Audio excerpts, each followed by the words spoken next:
Current affairs मतलब MJT education. नमस्कार दोस्तों, मैं सुमित मिश्रा स्वागत करता हूं एक बार फिर से आप सभी का एमजेटी एजुकेशन में। साथियों, नोबेल पुरस्कारों की विजेताओं की घोषणाएं हो चुकी हैं। अक्टूबर में घोषणा होती है, दिसंबर में 10 दिसंबर को अल्फ्रेड नोबेल की पुण्यतिथि पर यह पुरस्कार दिया जाता है। तो इन घोषणाओं में जिन जिन विजेताओं के नाम हैं उनको आपको याद करना होता है, और क्योंकि वहां से क्वेश्चंस बनते हैं। लेकिन याद करना एक बड़ा चैलेंज होता है क्योंकि 6 क्षेत्रों में दिए जाते हैं। लेकिन क्या हो अगर आपको ट्रिक से याद करा दी जाए, चीजें चुटकियों में याद हो जाए, तब क्या हो, मजा आ जाएगा ना। बिल्कुल यही मजा दिलाने के लिए आज की वीडियो लेकर के आया हूं मैं आपके सामने। जितने भी नोबेल पुरस्कार के विजेता हैं उनको आपको याद हो जाएगा। वीडियो देखते ही देखते एंड तक देखिएगा। किस लिए मिला है, किस क्षेत्र में मिला है, क्या काम किए हैं जिसके लिए मिला है, सब मैं बताऊंगा। नोवेल से रिलेटेड जो एक्स्ट्रा डिटेल होगी वो भी मैं बताऊंगा। तो वीडियो में एंड तक बने रहिएगा। एक रिक्वेस्ट है, अगर यहां तक आए हो चैनल को सब्सक्राइब जरूर कर देना। अगर एंड तक आपको कुछ भी वैल्यूएबल कंटेंट लगे तो वीडियो को लाइक करके एक शेयर जरूर कर देना। शुरू करते हैं। तो देखो, नोबेल पुरस्कार जो है दुनिया में 6 क्षेत्रों में दिया जाता है और इन 6 क्षेत्रों का सबसे बड़ा पुरस्कार माना जाता है। ये अल्फ्रेड नोबेल की याद में दिया जाता है। अल्फ्रेड नोबेल ये हैं। अल्फ्रेड नोबेल जो हैं ये स्वीडिश एक वैज्ञानिक थे और इन्होंने डायनामाइट की खोज की थी। जब ये डायनामाइट खोजे थे ना, तो इन्होंने सोचा था कि जो खदान वगैरह में खुदाइयां होती हैं, कोयले की खदान हुई या बहुत सारी और खदानें होती हैं, माइंस होती हैं, तो उनमें विस्फोट करा करके खुदाइयां आसान की जाए। ये इस पर्पज से बनाए थे डायनामाइट, विस्फोटक। लेकिन लोग इसका गलत इस्तेमाल करने लगे, लोग इसका बमबारी में इस्तेमाल करने लगे, तो ये इससे बहुत आहत हुए। अब जब आहत हुए तो फिर इन्होंने कहा कि अब हमारा जितना भी प्रयोग है ना, इसको हम समाज की भलाई के लिए करेंगे और इनोवेशन को बढ़ावा देने के लिए यूज करेंगे। जो भी कोई ऐसा वैज्ञानिक होगा, जो साइंटिस्ट होगा, जो कुछ नया खोजेगा, जो कुछ नया आविष्कार करेगा, जो समाज की भलाई के लिए होगा, उसको पुरस्कृत किया जाएगा। हमारी जो भी धनराशि है, जो भी हम लोगों ने कमाया है, भाई इनकी बड़ी कंपनी थी, इन्होंने जो भी कमाया है उसको वो दान करेंगे। इनका ये सपना था, लेकिन सपना पूरा ना हो सका, ये चल बसे। सपना पूरा करने के लिए बाद में रॉयल स्वीडिश एकेडमी आई और वो 1901 से नोबेल प्राइज देना शुरू की। तो नोबेल प्राइज दिया जाना 1901 से शुरू हुआ। अच्छा जी, डायरेक्ट आते हैं, कम टू द पॉइंट। 10 दिसंबर को ये प्रत्येक वर्ष इन्हीं की पुण्यतिथि पर दिया जाता है। मतलब जिस दिन ये मरे थे उसी दिन हर साल ये पुरस्कार दिया जाता है अल्फ्रेड नोबेल की याद में।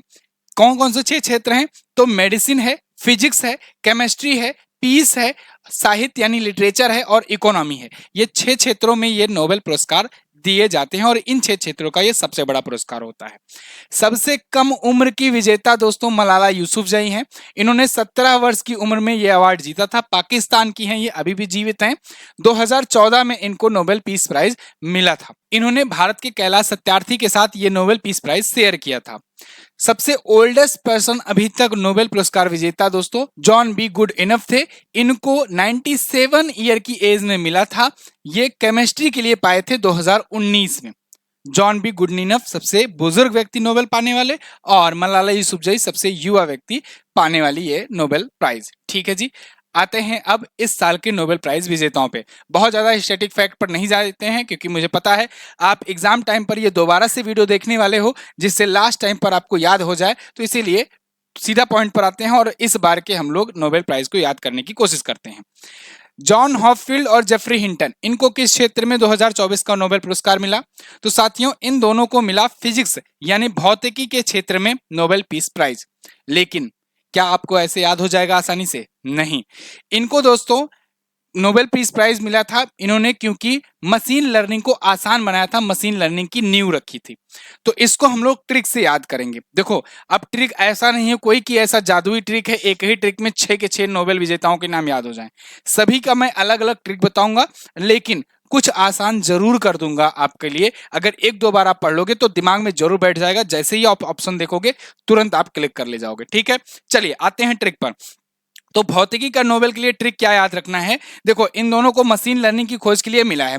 वैसे भी मशीन जो है ये फिजिक्स में ही आएगा, भौतिकी में ही मशीन का यूज होता है ना। तो मशीन जब भी दिखे तो समझ लेना कि वो भौतिकी की बात हो रही है, ये वाली लाइन अगर दिमाग में आए तो। अब याद क्या करना है? जेफरी ने मशीन लर्निंग में जान डाली। जेफरी ने मशीन लर्निंग में जान डाली। अभी एक दो बार में थोड़ा नया लगेगा, लेकिन एक दो बार जब आप पढ़ोगे 2-3 बार तो आपको ये याद हो जाएगा। यकीन ना हो तो जब मैं ये पूरा पढ़ा दूंगा तो आप क्विज लगाना, आप क्विज सॉल्व करोगे, तुरंत आप आंसर कर ले जाओगे। जेफरी ने मशीन लर्निंग में जान डाली, तो जेफरी से आप याद रखना जेफरी हिंटन, मशीन लर्निंग में जान डाली, जान से जॉन हॉपफील्ड, ठीक है ना, जॉन हॉपफील्ड। तो मशीन लर्निंग की खोज के लिए इनको ये मिला है, ये बात ध्यान रखना, इन दोनों को, जॉन एच हॉपफील्ड और जेफरी हिंटन को, ठीक है। तो मशीन लर्निंग की नींव रखने के लिए इनको मिला है। ये ब्रिटिश कनाडाई हैं जेफरी हिंटन, और ये अमेरिका के साइंटिस्ट हैं। आगे आते हैं, दूसरा, विक्टर एम्ब्रोस और गैरी रुवकुन, इनको किस क्षेत्र में नोबेल पुरस्कार मिला? तो इन दोनों को दोस्तों चिकित्सा के लिए या मेडिसिन के लिए नोबेल पुरस्कार मिला हुआ है। ए ऑप्शन आप लगा दोगे। याद कैसे करना है? याद करना है ऐसा, इसकी ट्रिक है कि विक्टर एम्बुलेंस में गौरी को ले गया, विक्टर एम्बुलेंस में गौरी को भगा ले गया, है ना। तो विक्टर एम्बुलेंस में गौरी को ले गया, विक्टर एम्ब्रोस, एम्ब्रोस से एम्बुलेंस मिल रहा है ना, एम्बुलेंस, और गैरी से गौरी मिल रहा है, गैरी से आप वर्ड पकड़ोगे गौरी, और एम्ब्रोस से एम्बुलेंस, विक्टर एम्बुलेंस में गौरी को ले गया, है ना। तो इस हिसाब से आप चिकित्सा वाला याद कर सकते हो। इन दोनों को मेडिसिन यानी चिकित्सा के लिए मिला है। किस लिए, क्या किए थे ये लोग माइक्रो आरएनए की खोज किए थे, माइक्रो आरएनए और इसके रोल की खोज किए थे, इसलिए इनको ये अवार्ड मिला हुआ है। मैं आपको पूरा डिटेल भी दूंगा। अच्छा, एक और जरूरी बात, देखो इसको अवार्ड देता कौन है? तो नोबेल प्राइज दोस्तों स्वीडन के द्वारा दिया जाता है। स्वीडन में एक संस्था है स्वीडिश एकेडमी ऑफ साइंसेज, तो स्वीडिश एकेडमी ऑफ साइंसेज के द्वारा मेडिसिन का, फिजिक्स का, केमिस्ट्री का, इसके अलावा इकोनॉमी का अवार्ड दिया जाता है, और लिटरेचर का भी। एक अवार्ड जो है, जो शांति का होता है, नोबेल पीस प्राइज, उसे दोस्तों स्वीडन नहीं देता है, उसे नॉर्वे देता है। ये बात ध्यान रखना, नॉर्वे की संसद के द्वारा या नॉर्वेजियन नोबेल कमेटी के द्वारा ये दिया जाता है। ओस्लो भी आपको ऑप्शन मिलेगा तो आप लगा देना। तो नॉर्वे के द्वारा शांति पुरस्कार दिया जाता है नोबेल का, बाकी सब पुरस्कार स्वीडन के द्वारा दिया जाता है। चलो, तो ये पुरस्कार इनको मिला। आगे अब आते हैं रसायन विज्ञान। रसायन विज्ञान के क्षेत्र में 2024 का नोबेल पुरस्कार किसे मिला? तो केमिस्ट्री के लिए नोबेल पुरस्कार दोस्तों 3 व्यक्तियों को मिला है। किसे किसे? डेविड बेकर को, डेमिस हस्साबिस को, और जॉन एम जंपर को। उपरोक्त तो सभी ऑप्शन करेक्ट हो जाएगा। इसको कैसे ट्रिक से याद करेंगे? इसके लिए ट्रिक है दोस्तों, डेविड जो है बकरे का हिस्सा जंप कर गया, जंप कर गया मतलब कि खा गया, बकरे का हिस्सा खा गया, तो डेविड बकरे का हिस्सा जंप कर गया। ये अपनी ट्रिक है ना। इसको बहुत ज्यादा लॉजिकल मत लेना, सेंटेंस सही है कि नहीं, बैठ रहा है कि नहीं, आपको बस केवल ट्रिक ध्यान में रखना है। जितना अटपटा लाइन होगा उतना जल्दी दिमाग में बैठेगा, ये भी बात ध्यान रखना।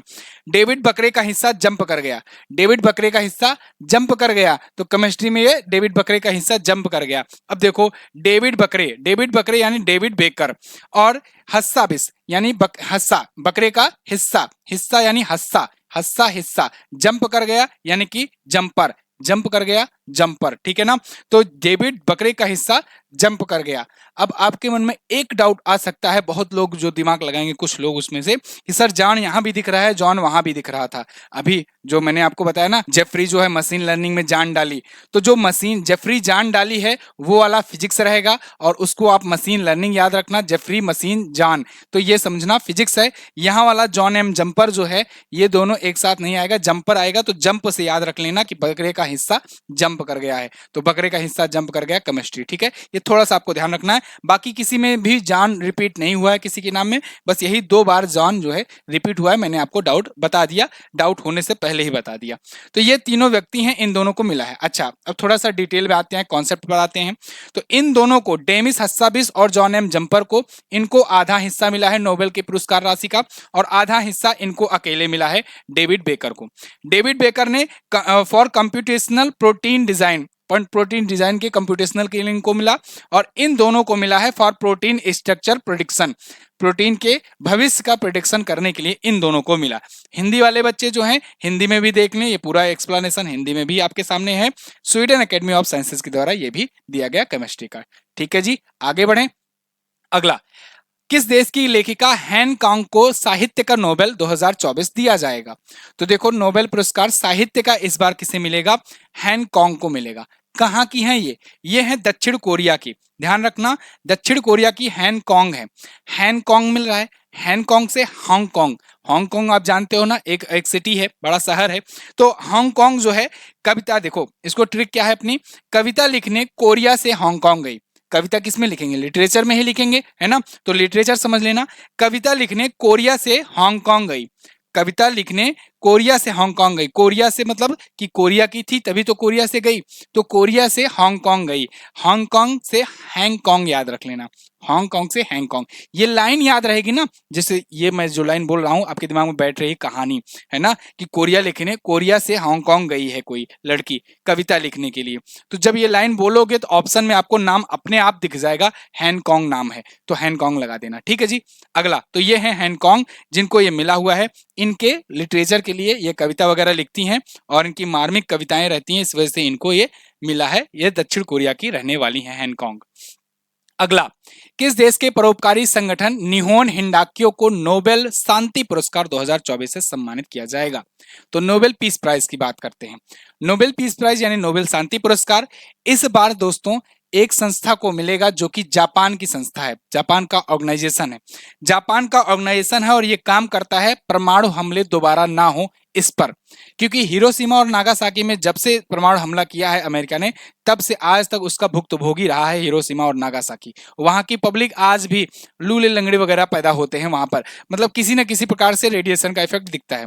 तो दुनिया में कोई और परमाणु हमला ना हो, इसके लिए यह संस्था काम करती है, निहोन हिंडाक्यो। और इसका काम इतना बेहतरीन रहा कि इसकी ही कहीं ना कहीं देन है कि आज तक दोबारा कहीं और नहीं हो पाया परमाणु हमला।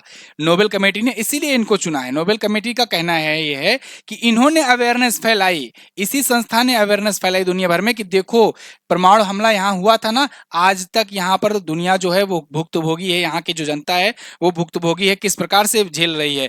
इनकी बातों को और न्यूक्लियर बम के इफेक्ट को दुनिया तक पहुंचाने का काम इसी ने किया है, और इसीलिए इसको ये पुरस्कार दिया गया है। ठीक है, ये बात समझ में आई, कहानी समझ में आई। अब आ जाते हैं ट्रिक पे। ट्रिक क्या है शांति पुरस्कार का, कि जापानी हिंडकों ने परमाणु हमले शांत कर दिए, परमाणु हमले शांत कर दिए। जापानी हिंडकों ने, जैसे होता नहीं कि कोई किसी देश की कोई सेना होती है या कोई एक ग्रुप होता है तो उसको लड़ाके टाइप का या गुंडे टाइप का या फिर कहें कि एक आर्मी टाइप का, एक टुकड़ी टाइप का कह के बोलते नहीं है, संबोधित करते नहीं है कि भारतीय लड़ाकों ने या भारतीय सेना ने या जापानी लड़ाकों ने, है ना, या फिर कुर्द फोर्सेस ने, बहुत सारे ऐसे सुनते हो आप लोग। ठीक है, तो ऐसे ही जापानी हिंडको आपको ध्यान रखना है। जापानी हिंडको ने क्या किया, परमाणु हमले शांत कर दिए, दुनिया में परमाणु हमले शांत कर दिए। तो परमाणु हमले शांति के लिए मिला हुआ है जापानी हिंडको को। तो जैसे ही जापानी हिंडको कहोगे तो हिंडाक्यो आ जाएगा आपके दिमाग में, ऑप्शन में नजर आ जाएगा। यहां तो मैं थोड़ा सा समय ले रहा हूं ट्रिक के लिए, लेकिन जैसे आप ये एक बार कहानी समझ लोगे ना, विद इन सेकेंड आप तुरंत लगा करके और बोलोगे एमजेटी गुरुजी वाह, बोल करके लगा करके चले आओगे। ठीक है, लास्ट क्वेश्चन आते हैं, छठा जापान, ये देखो ये पूरा इसकी डिटेल है, परमाणु बम से बचे लोगों के लिए जमीनी आंदोलन करता है, नॉर्वेजियन नोबेल समिति के द्वारा ये दी गई। ये पॉइंट याद रखना, ये क्वेश्चन पूछा जाएगा, क्वेश्चन पूछा जाएगा। अच्छा, एक और पूछा जाएगा कि सबसे आखिरी वाला या कहें सबसे बाद में कौन सा नोबेल पुरस्कार दिया जाना शुरू हुआ, तो आप बताओगे इकोनॉमी का, जो अब लास्ट अपना छठा है। अर्थव्यवस्था के क्षेत्र में 2024 का नोबेल पुरस्कार किसे दिया जाएगा? तो आज ही इसकी घोषणा हुई है, तो आज इसी का इंतजार था, जैसे ही फाइनल घोषणा हुई तैसे ही अनाउंस करना था, आपके लिए भी वीडियो लानी थी। तो देखो 2024 का नोबेल पुरस्कार अर्थव्यवस्था के लिए 3 व्यक्तियों को दिया जाएगा, साइमन जॉनसन, डेरेन एसेमोग्लू और जेम्स रॉबिन्सन। उपरोक्त सभी को यहाँ पर ऑप्शन सही रहेगा। इन लोगों ने क्या किया, इन लोगों ने ये बताया कि कैसे जो अर्थव्यवस्था है, जो विकासशील देश हैं, कैसे इतनी तेज उनकी इकोनॉमी बढ़ती जा रही है, फिर भी वो विकासशील हैं, विकसित नहीं हो पा रहे हैं, बहुत लंबा समय लग रहा है। ऐसा क्यों हो रहा है, इसके पीछे इन्होंने पूरा का पूरा कॉन्सेप्ट दिया है, तीनों ने मिलकर के। For studies of how institutions are formed and effect prosperity, इन्होंने ये पूरा का पूरा अपना व्यू दिया है, पूरा पूरा अपना कॉन्सेप्ट दिया है, इसलिए इन तीनों को चुना गया है, Daron Acemoglu, Simon Johnson, Jameson Robinson. इसमें तुर्किश मूल के अमेरिकी हैं डेरेन एसेमोग्लू, ब्रिटिश अमेरिकी हैं साइमन जॉनसन, और ब्रिटेन के हैं जेम्स एस रॉबिन्सन। ट्रिक पर आते हैं। ट्रिक क्या है, ट्रिक ये है क्योंकि ये इकोनॉमी वाली बात है, पैसे वाली बात है ना, मुद्रा वाली बात है, तो यहां पर साइमन कह रहे हैं कि साइमन से कहा जा रहा है कि साइमन डायरेक्ट ऐसे ही मांग लो ना, रॉबरी करने की क्या जरूरत है। साइमन डायरेक्ट ऐसे ही मांग लो ना, क्या मांगोगे, पैसा मांगोगे। साइमन ऐसे ही मांग लो ना, रॉबरी करने की क्या जरूरत है। तो साइमन से आप याद रखना साइमन जॉनसन, डायरेक्ट ऐसे मांग लो यानी कि डेरेन ऐसे मांगलू, डेरेन ऐसे मोगलू, डायरेक्ट ऐसे ही मांग लो, है ना। रॉबरी करने की क्या जरूरत है, जेम्स रॉबिन्सन, रॉबिन्सन रॉबरी, है ना, रॉबिन्सन रॉबरी, तो ये आपको यहां पर मिल जाएगा। तो डायरेक्ट ऐसे मांग लो ना, रॉबरी करने की क्या जरूरत है, तुरंत आपको ऑप्शन में नाम दिख जाएगा और आप क्लिक करके चले आओगे। ठीक है, this is the end of the video. ये हमारी वीडियो रही नोबेल पुरस्कार पर, ट्रिक मैंने कोशिश किया बनाने का और आपको आसान करके समझाने का। अगर पसंद आई है तो वीडियो को लाइक जरूर कर देना। आप ऐसे ही अगर हमसे करंट अफेयर पढ़ना चाहते हो तो संकल्प बैच आया हुआ है, आपका पूरा का पूरा जीरो से लेकर के हीरो तक बनाऊंगा, 100% कवरेज कराऊंगा करंट अफेयर का संकल्प बैच में। जबरदस्त क्लासेस चल रही हैं, 2024 का बैच है, 100% बाइलिंगुअल है, टॉपिक वाइज क्लासेस हैं, डिटेल हैं क्लासेस, नोट्स भी दी जाती हैं, 12 महीने की ई बुक बिल्कुल फ्री में डाउनलोडेबल फॉर्मेट में। इसके अलावा 30 प्लस स्टैटिक जीके की क्लासेस, और ये सब बहुत ही नॉमिनल कॉस्ट पे आपको अवेलेबल है एमजेटी ऐप पर। जा करके अभी जाओ, देखो लेटेस्ट ऑफर जो चल रहा हो उसका फायदा उठाओ एमजेटी ऐप पर। और इसके अलावा हमारे अर्जुन बैच एनटीपीसी से ज्वाइन हो सकते हो, शताब्दी बैच से ज्वाइन हो सकते हो, या फिर जीएस सफलता बैच, बहुत सारे बैचेस आए हैं बहुत ही अफोर्डेबल प्राइसेस पर। आप एमजेटी ऐप पर जाकर ये सब ले सकते हो। वीडियो कोड सेक्शन में जाना, किसी भी सहायता के लिए व्हाट्सएप करना, मैं मिलूंगा आपको अगली वीडियो में। तब तक के लिए नमस्कार, जय हिंद, वंदे मातरम।